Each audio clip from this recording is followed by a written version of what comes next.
Makadi hama dzangu, mufaro wangu kusangana nemi zvakare panguva ino yandiri kuda kukurudzira mumwe munhu. I just want to motivate someone asiri kuziva kuti wotangira papi, wotanga sei, zvichazovei. Rega ndikuudze hama yangu, muupenyu chinhu chandakadzidza ndechekuti hautange kusvika watanga. Zvinhu zvose zvinotangwa nokutanga. Vese vakatanga nokutanga, hosaka vakatotanga. Saka ndoda kuudza secret yekutanga muupenyu. Believe in yourself first. Tanga wazvitenda, tenda zvauri kuda kuita usati wazvitanga. Wona kwazviri kusvika usati wazvitanga, kwete paruri kuda kutangira. Nyaya haisi yepauchatangira. Nyaya haisi yechawatanga nacho. Nyaya ndeyekuti uri kuonei muzvinhu zvauri kutanga. Unogona kutanga padiki kana kutangira padiki, asi uri kuona here zvikuru pane zvawatanga.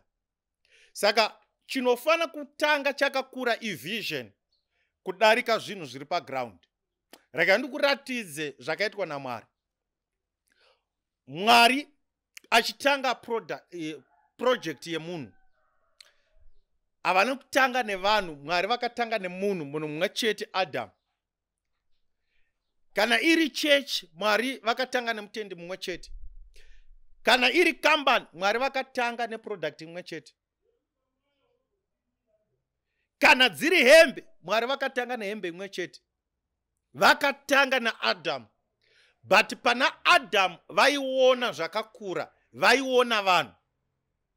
Wosaka uchinzwa vanotaura mashoko ekuti be fruitful and multiply. Pachinhu chimwe chete chandatanga ichi, but ndiri kuchitendera kuti ngachi-expand, ngachikure, ngachibereke. Saka nyaya haisi yekuti watanga nechingani, watanga nezvingani. Uri kuonei mune zvawatanga?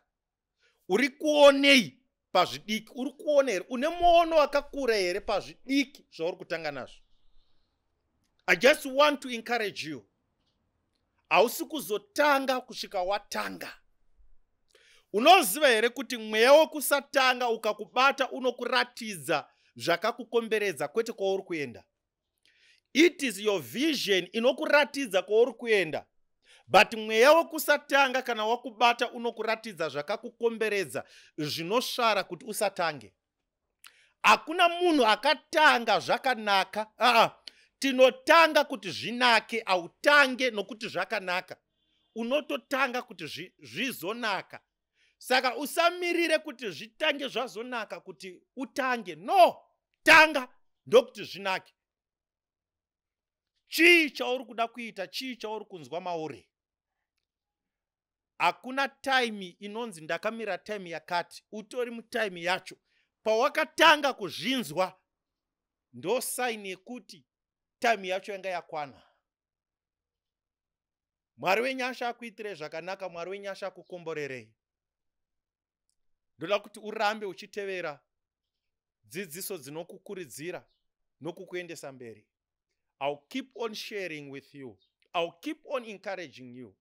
May the Lord bless you. Zita rangu, K. Kahari, the Solution Man. Shalom.